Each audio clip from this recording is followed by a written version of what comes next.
Hi there, I'm Chris McLean, lead pastor at Shady Grove United Methodist Church in Short Pump, Virginia, coming to you with a second community forum on substance use disorder.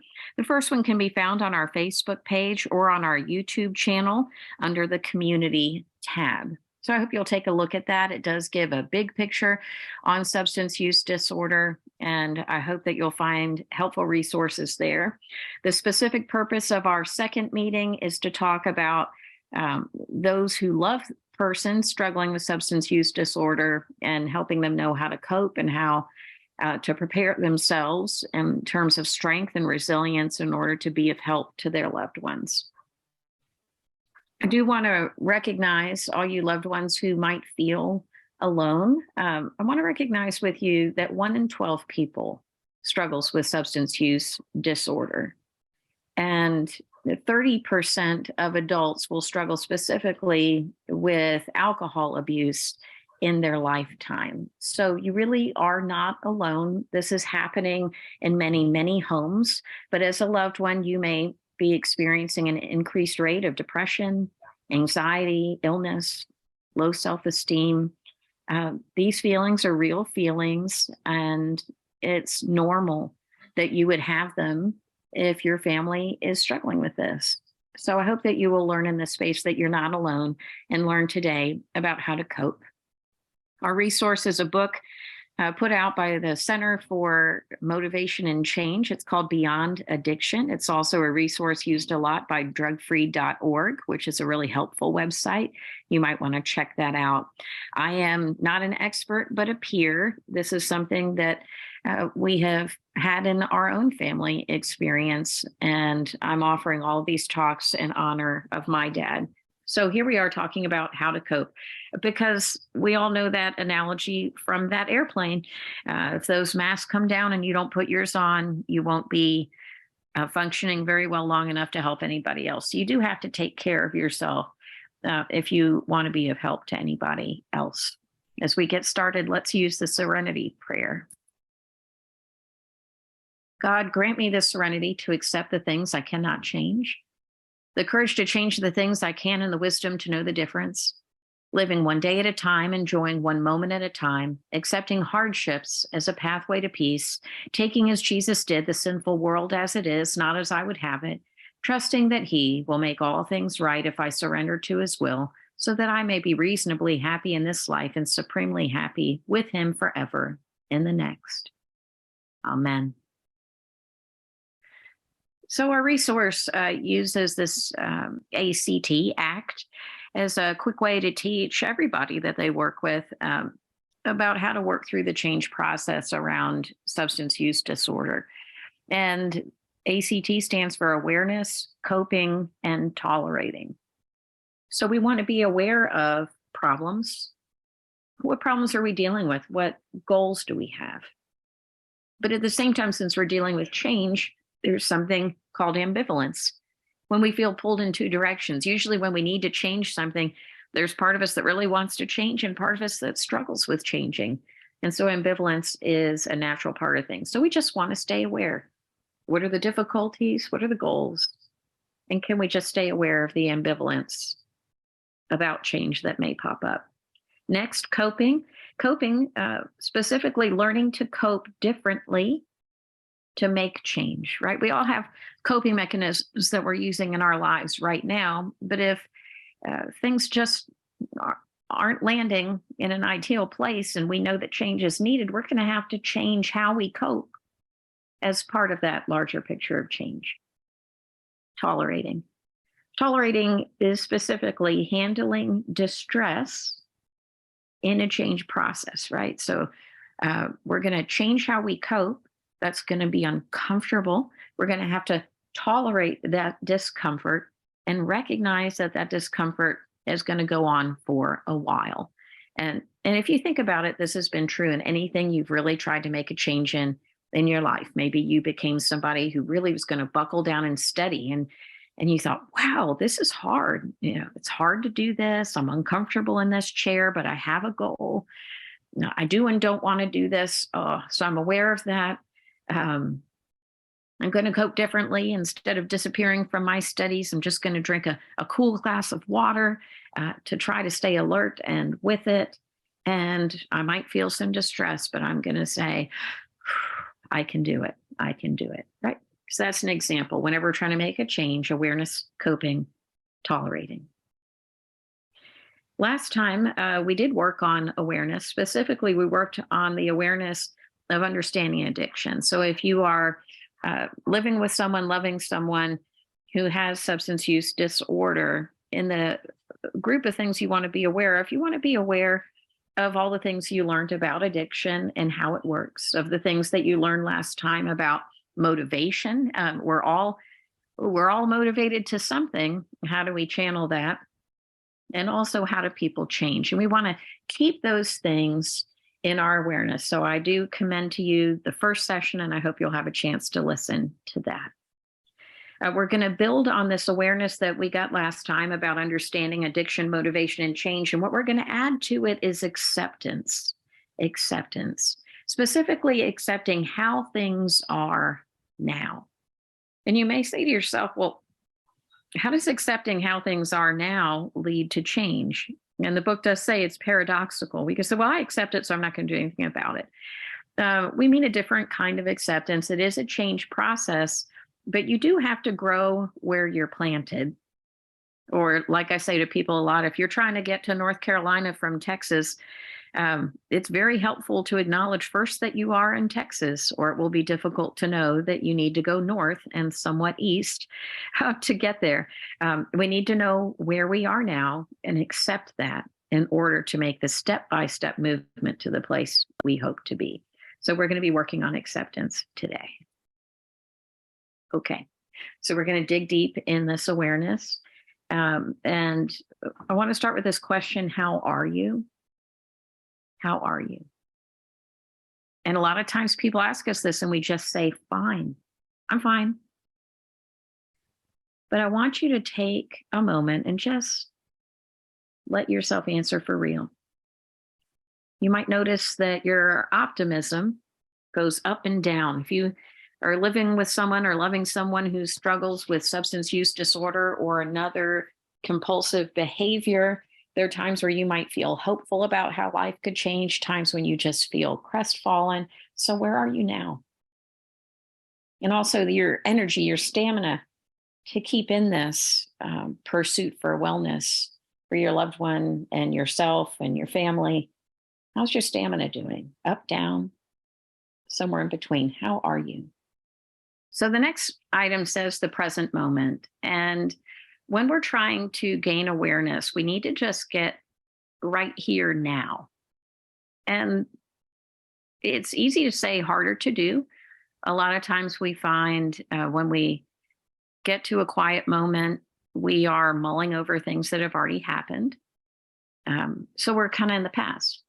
Other times we're rushing ahead, worried about what's yet to come. So we're living in the future. But I invite you just to, when you're practicing awareness, just practice being in this moment. Some people use meditation to do this. And so there are lots of great resources you can look at for meditation. Some people do 4 breaths in and hold for 4, and then 4 breaths out, if that helps them get just in this present moment. And the value of the present moment is this is the only one we can act in. And so if you want to take good care of yourself, and if you want to set yourself up to be helpful to others in your life, it's very important to get in this present moment and become aware. How are you? Just like we did. Your optimism, your stamina, what's going on.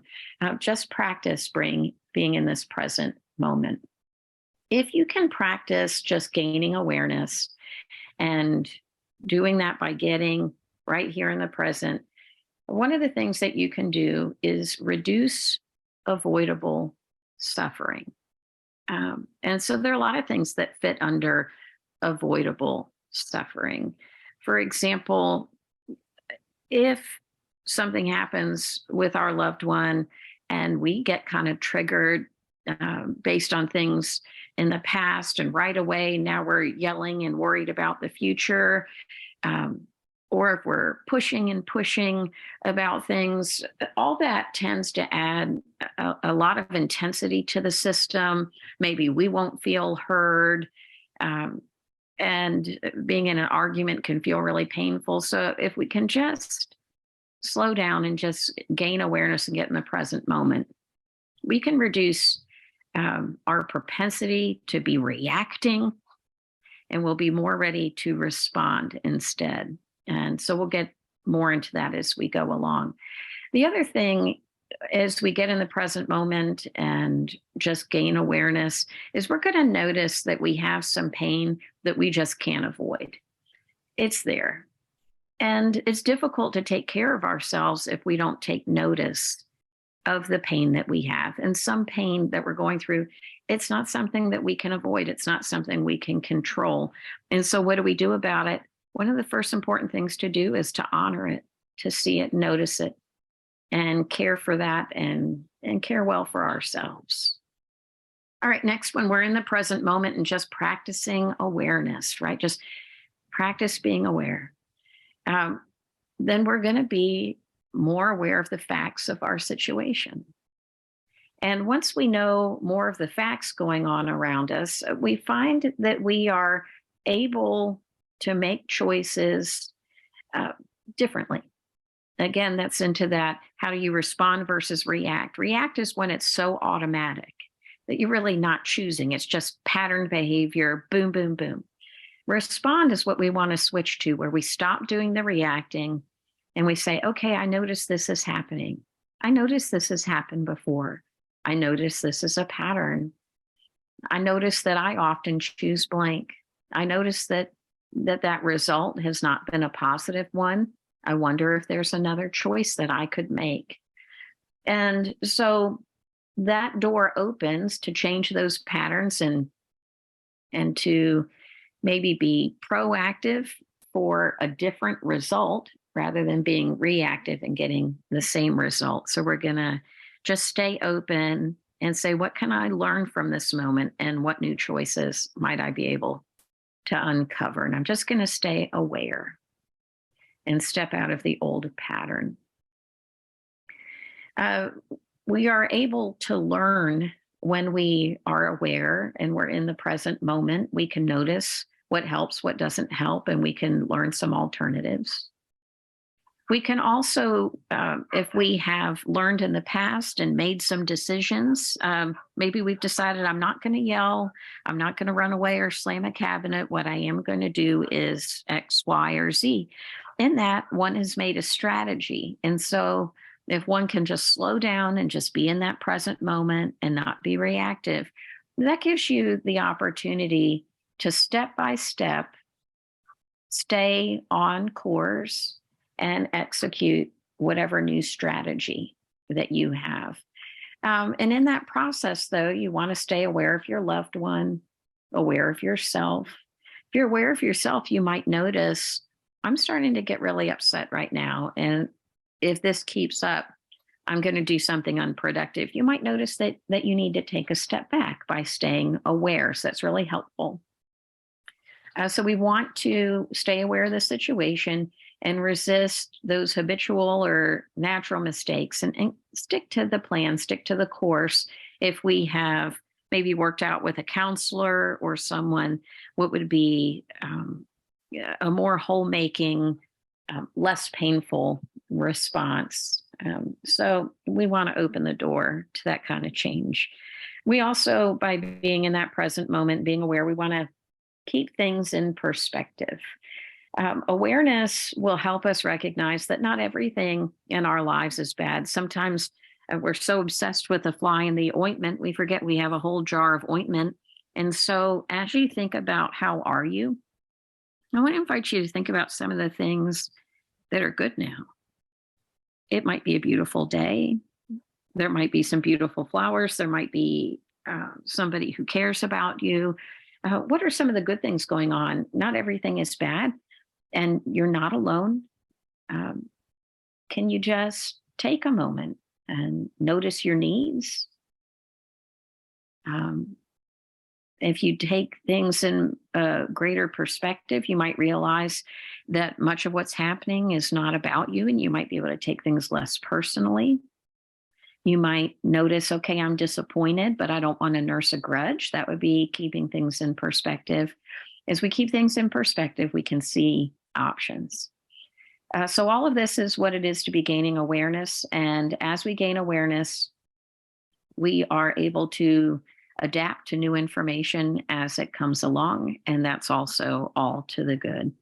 And so, I hope that you will just practice this. Another way you could practice awareness might be just sitting quietly in your surroundings and notice 5 colors. And once you've done that, notice 5 textures. And once you've done that, notice 5 sounds. Maybe sounds are layering on one another, and so on. Just staying deeply in your senses, that'll help you get in the present moment and just be right here now, not rushing ahead, not mulling over the things that have been hurtful in the past, but just here now. And as you are aware, we want to move toward acceptance. So for acceptance, we need to, build on that awareness. Awareness is paying attention to what's happening, right? And then acceptance is being willing to stay with what's happening while we sort out what we can and cannot change. Okay. So you get into that moment and you say, okay, this is what's happening. What can I change? What can I not change? Right. You're just going to stay in this moment. I accept this moment. It may be uncomfortable, but let's stay with it. Let's notice. Let's learn. Okay. And just doing that much, figuring out what you can and cannot change, staying in a moment long enough to do that work, that is a real action that does lead to less suffering and therefore some positive change, right? We want to avoid the suffering that we can. Some of that would be hostility or resentment or feelings of alienation. So if our loved one maybe has experienced a relapse and we're feeling disappointed about that, we could go to the past and say, this is all the times that's happened. We could rush to the future. If this keeps happening, oh no, ... Or we can get in the moment and say, okay, there's been a relapse. This is what's happening. I'm going to be aware in myself of how I'm feeling, the body reactions that I'm having. Am I feeling so intense that I need to take a step back? Are there also some good things that have been happening? Has there been a lot of progress, even though there's been a relapse? Am I able to stay aware of the change process, that relapse is a part of it, that ambivalence is a part of it? What can I change? What can I not change? I cannot make my loved one not be high right now, so I can't change that. So there's no point railing against that. What can I change? Is there anything in this moment that I need to tend to?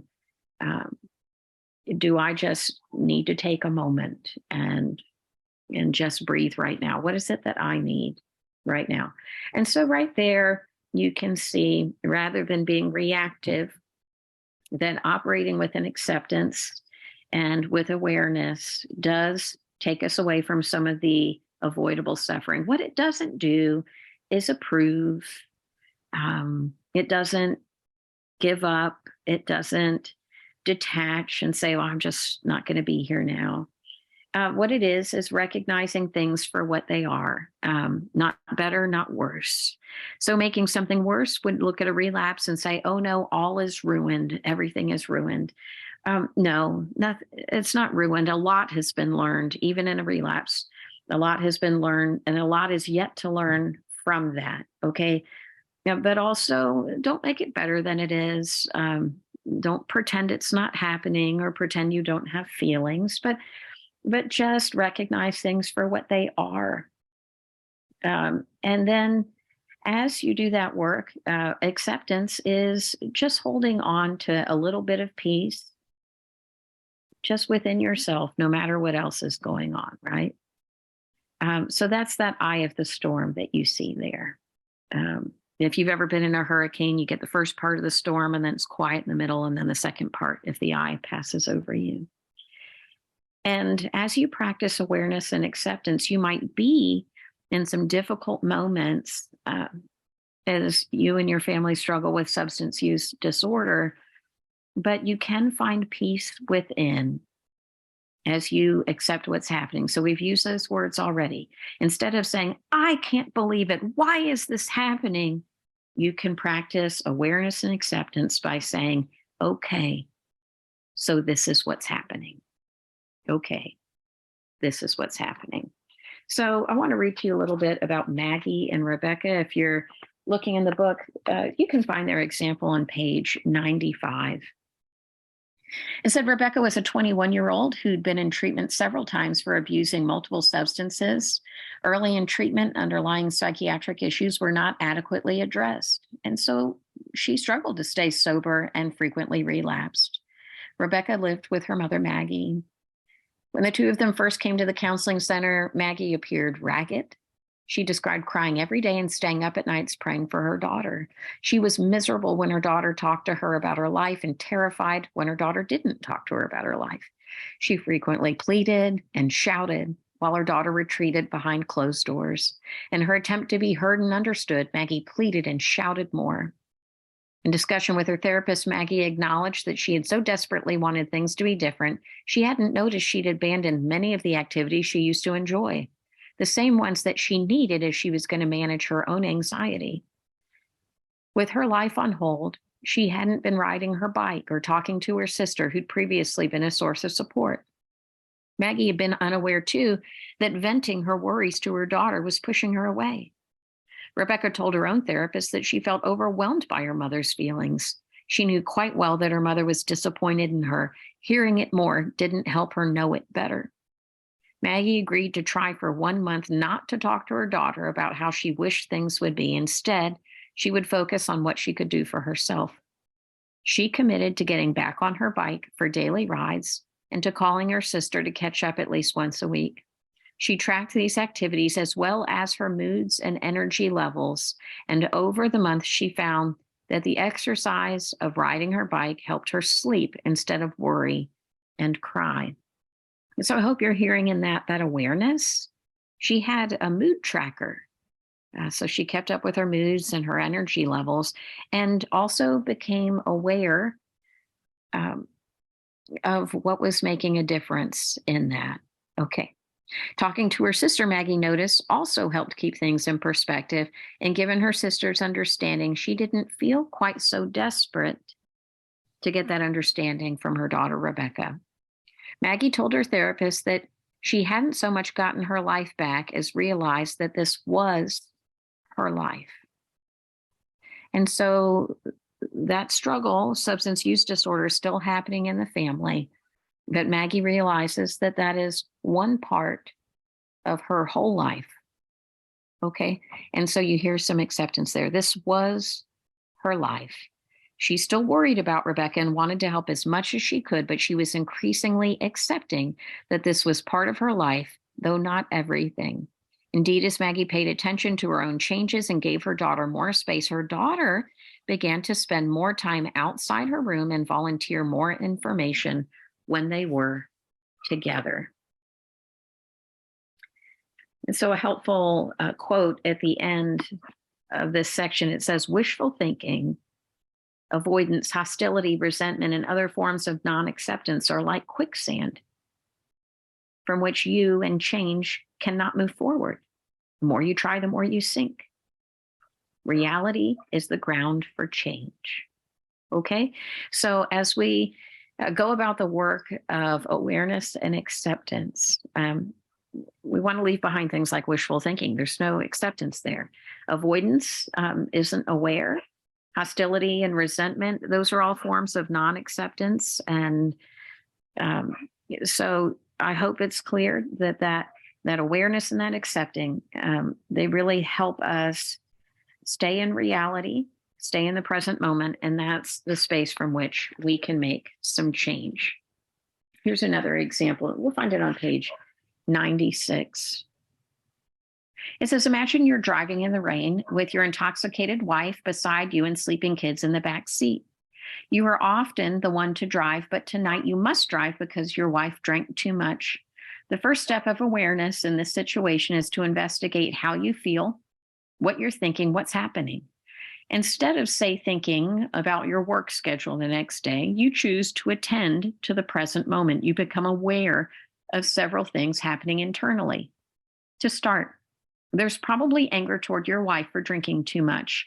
Again, toward yourself for being duped into thinking this night would go differently, for the life you feel stuck in, and so on. Perhaps there's also rumination. How many times this has happened before?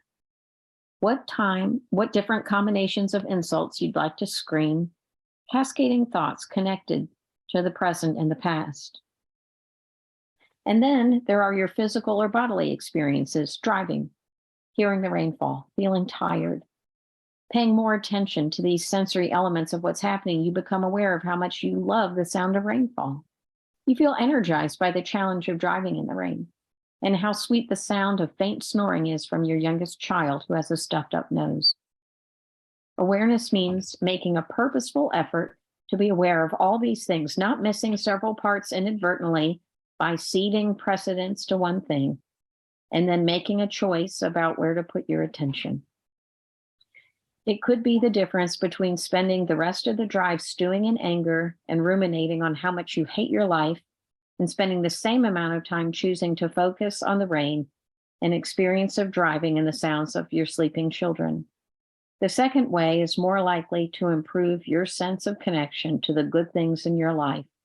Your choice has real consequences in the moment and in the longer run for your physical and mental well-being, for your confidence in your ability to have some control over your well-being, independent of your spouse's drinking, not to mention for the quality of your driving. It's one car ride, but imagine multiplying these effects by, say, 10 experiences in a week, and you can start to appreciate the potential impact of awareness. Acceptance in this situation means acknowledging that your wife is drunk and perhaps wishing she hadn't drunk so much, but instead of devolving into a stew of indignation about the selfishness of your wife and the general unfairness of life, you feel some compassion for yourself and take the half hour to breathe more slowly. With acceptance, you choose not to fight with your wife. You always can later. At its most basic level, acceptance allows that your wife has drunk too much to drive. It's too late to change that. And so you keep your family safe by driving yourself. Okay. So I hope those examples are helpful. So something I want you to think about, what happens if our whole sense of well-being depends on a loved one, and that loved one is struggling with compulsive behavior? There's a phrase that's sometimes used, you're only as happy as your unhappiest child. Or you could say, I can only be happy if my spouse is happy. Or in this example that we just read, only if my spouse isn't drinking, am I going to be able to have any peace? Sometimes in our catastrophizing kind of thinking, we get the idea that our whole sense of well-being is going to depend on our loved one and our loved one's actions. And if our loved one is struggling with substance use disorder or a compulsive behavior, we're really at somebody else's mercy. And so it's very much, you think about the serenity prayer of change the things you can, accept the things you can't change. Well, you can't change another person. That's work that they do. You can create a climate in which change might be more successful for you and for those around you, but you're the one that you can control and not anybody else. So to pin your whole sense of well-being on something that you're very much at the whim of, that's a tough spot, and a spot a lot of us have lived. And so there's a saying that sometimes you'll hear, you're not responsible for anybody's happiness but your own. And sometimes that can sound negative or insensitive, but the reality is other people are not able to be responsible for your happiness. They could try to do things to make you happy, but ultimately it's not in their control, and it's not in your control to make someone else happy. So if you're ultimately responsible for your own happiness, for doing that awareness work and making the changes that you can make for your needs, it's important to recognize that. So that you can, as in this quote, a counselor named Sybil used to say, you got to take your power back. Take your power back, girl.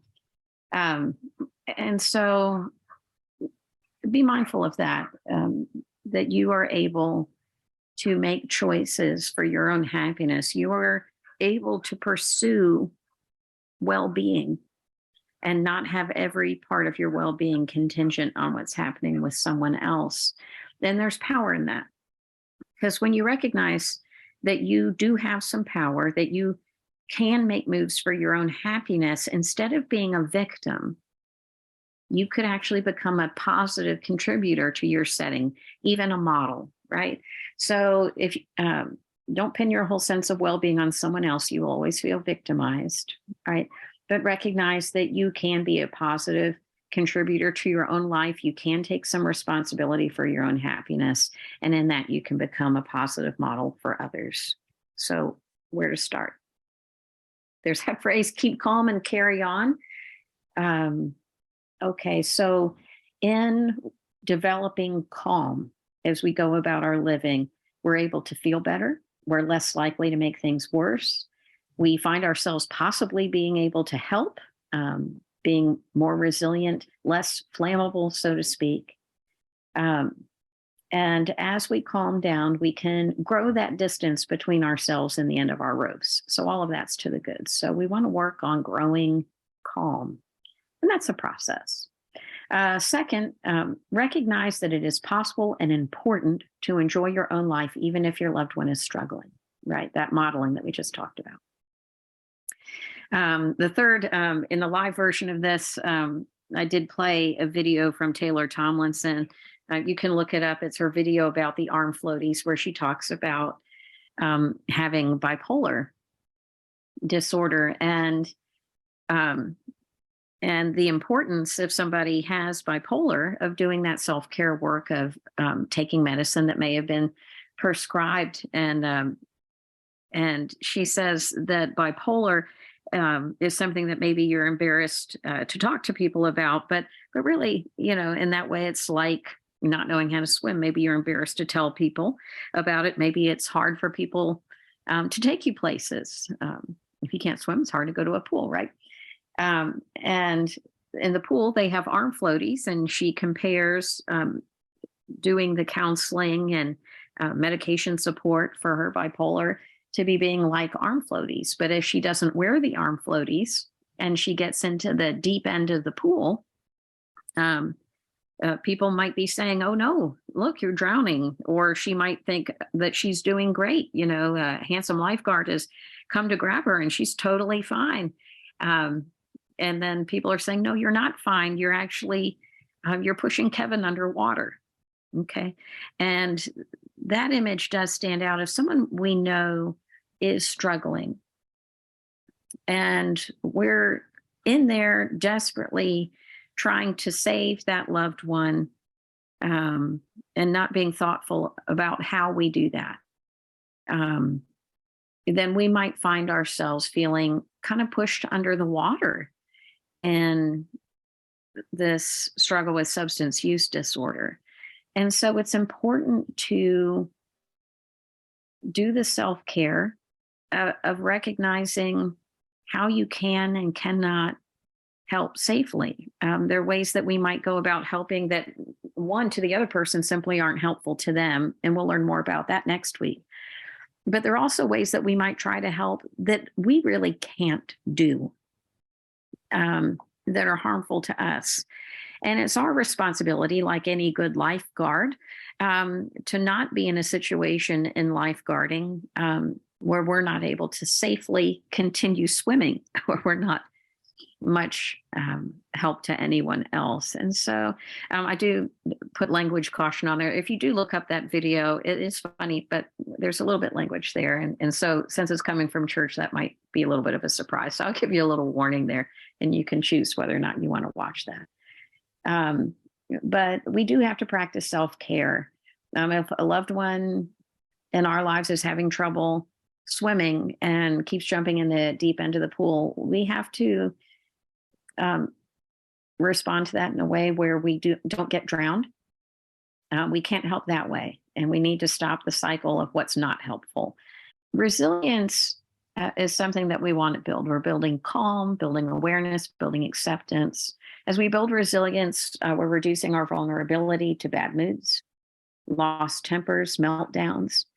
And when we do that, we can maintain our equanimity, maintain our health, our strength, our happiness, and we can bounce back better after disappointments. So that's a lot of good stuff coming out of resilience. And here's the list. Oh, the dreaded list of how to get it. That's right, the basics that we have to have, and can be hard for us. So eat well, and sleep well, and exercise enough. Do avoid mood-altering drugs. If you're ill, take care of yourself. You need to treat your illness. And we need to go on and do these things today, right? If we do these things today, then we can have a better tomorrow. What's not helpful is if we keep saying a better tomorrow, and we don't start getting to it. So we want to today start working on some of these things and think about how to get support in it. Sometimes we need support to eat well and to sleep well and to exercise. What would help you do those things to grow your resilience? Okay. Distress tolerance. We also do need to grow our distress tolerance. The change that happens as people are recovering from substance use disorder, it takes time. There are hard days. There is ambivalence. It can be painful. And so if change takes the time it takes, we have to develop the tolerance to get through the messiness of that process, okay? And tolerance is practicing acceptance, but doing it over time. And so we're going to have to tolerate those things we cannot change. And this is a skill that we can learn. And here's some tools to help you do it and use what's helpful to you. One is distract yourself. You can take your mind off whatever problem you're having with activities that require your attention, where you can kind of focus yourself. Maybe watch some comedy, focus your emotions on hope and humor. Switch your focus to your senses by walking or going somewhere visual, like a museum. Do something for somebody else. Maybe that'll help you distract yourself. Next is relax your body. And then as you relax your body, consciously try to relax whole muscle groups, and then put your mind to the work of that. And then as you are relaxing your body, you can practice relaxing your mind. I used to have a horse named Smoke, and whichever way he turned his head, that's where his whole body went. So if he heard a noise and off to the right, he'd turn his head to the right and walk right into a fence. And so we're not so unlike that, really. If our mind is just spinning and spinning and spinning, we, like Smoke, can just turn our head a little bit, right? Turn our attention to relaxing our body, and then our mind will also then get dragged into the relaxing process. So try to relax your body and let your mind follow it. Another one is self-soothing. So we talked about that exercise of engaging your five senses. Look for some colors, some textures, what are some tastes, so on and so forth. And as you go through your five senses, you can soothe yourself in the midst of anxiety, or try a breathing exercises. You can also tolerate distress by taking a break.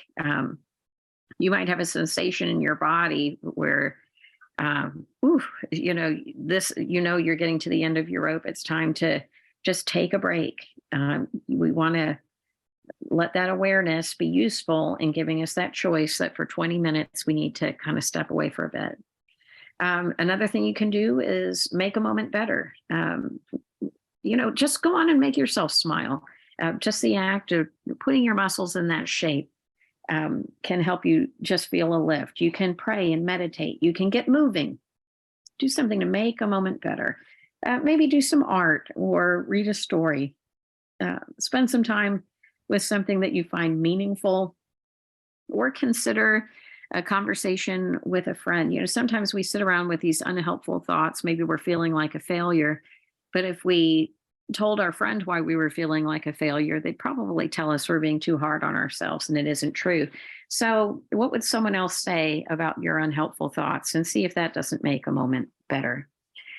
Try to gain some perspective. That's another way to grow your distress tolerance. Try to gain an understanding of your situation and your reactions, and just take that step back. Okay, I'm stepping back, I'm getting perspective, and I'm opening up my options. That just creates a little space between you and those distressful events happening. So I hope you'll consider some of that. A good example of this is a woman named Lydia and her brother. You'll find it on page 112 if you choose to buy this book. Because it's helpful to know that we also have some triggers. It says Lydia's younger brother had problems with crystal meth, and in his 20s got treatment for the first time. 6 months after rehab, he spent a week with Lydia at her apartment. She hadn't seen him since he was in treatment and was relieved to see that he kept on the weight he'd gained back and his skin was clear, which were telltale signs of using. He said he'd been sober since treatment, and she wanted to believe him. She took time off work to tour the city with her brother, and the first day they enjoyed each other's company more than they had in years. But she didn't know what to make of another sign. She could hear her brother padding around the apartment long after she had gone to bed. If she managed to fall asleep, she would wake up hours later to find he was still up. She could tell he was trying to be quiet, but he wasn't very good at it.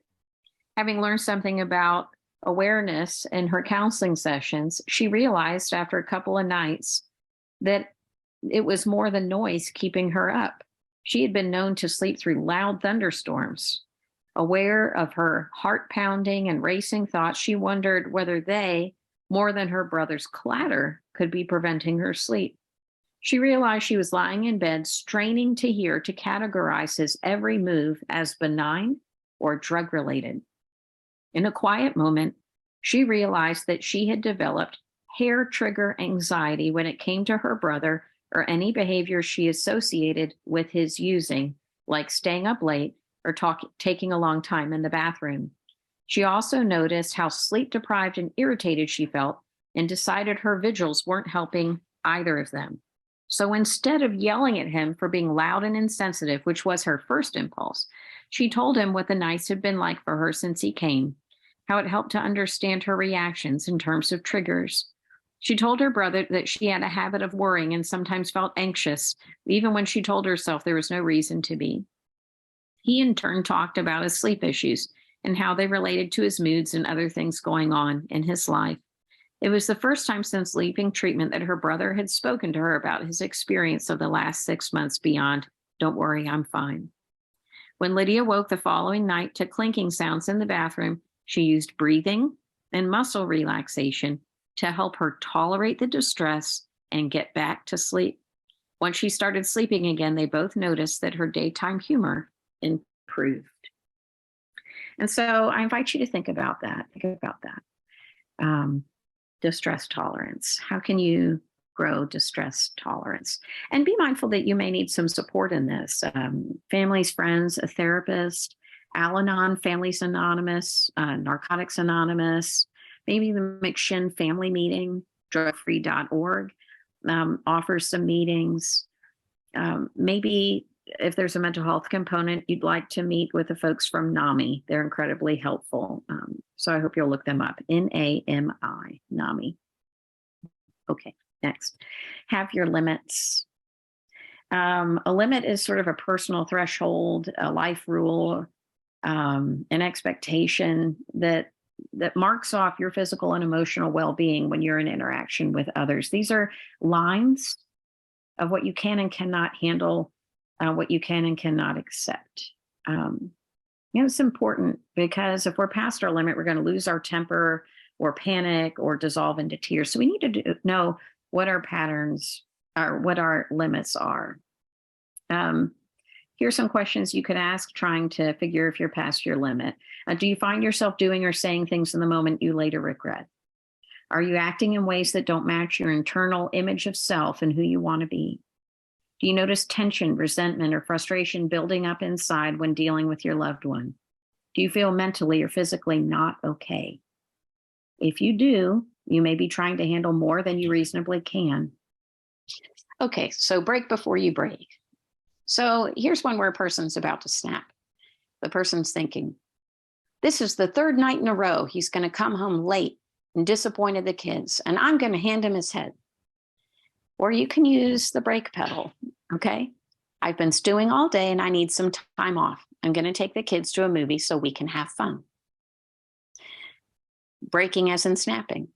I'm tired and cranky, but I can't stand letting him get away with going to bed early again. I'm going to insist he clean the kitchen even though he has been drinking. The other breaking, where you hit the brake pedal. I'm so tired and cranky that I'm going to order takeout so I don't have a mess to clean up. I'll talk to him about cleaning up tomorrow when he is sober and I am rested. When you're about to snap, he spends so much money on cocaine, I can't stop worrying about his finances, and I have a stomachache all the time. Hitting the brake pedal. If I got a separate bank account, I could at least protect my income from going to his habit. So if you're going to break before you break, you're going to recognize what it is that you're dreading. Okay. If you can figure out what it is that you dread, like maybe the finances, you can prepare yourself for the best and worst outcomes. You'll need to recognize the emotional component of what you're going through. If you're really angry or upset, what can you do with those emotions before they get out of control? How can you settle your anxiety and emotions enough to think straight so you can make a good decision, and then figure out what parts of the situation you can control so that you can practice that brake pedal, like the example where you might need to get a different bank account. As we do these things, we're going to have to practice, right? A lot of our behaviors are natural and habit driven, and it's going to take practice for this awareness, acceptance, distress tolerance, resilience, and practice of our limits. But with practice, we really can find that calm. So hang in there, practice. Now, there are situations with substance use that also can cross into the territory of domestic violence or unsafe situations. If you are worried about violence, it's very important to take your concerns seriously. Get information on how to protect yourself. Call the National Domestic Violence Hotline. Their number is 800-799-7233. If you are in immediate danger, call 911. Get support, even if it's a shelter support, counseling support. Get the support that you need. Pack a bag if you need to. Plan an exit if you need to. And if you work with those domestic violence resources, you are going to get the good guidance that you need about how to be safe and get all the support necessary to do that. Okay, I hope that this time has been helpful to you as you go forth, loving someone with substance use disorder. May you just find that God is with you, giving you the wisdom, the peace, the awareness, the calm, the acceptance to notice the things that you can change, the strength to do something about those, and the things you can't change, to understand those for what they are and how to establish places of safety in the midst of that, how to grow in tolerance and work step by step for an environment that is conducive to the change and healing that your family is seeking. We're going to talk next time about ways that we can be helpful in influencing positive motivation and change for our loved ones to be a support and not another weight to carry as our loved ones are doing the hard work of recovery. And so God bless all those in recovery. God bless all of you, loving them. You are not alone. Thanks for listening.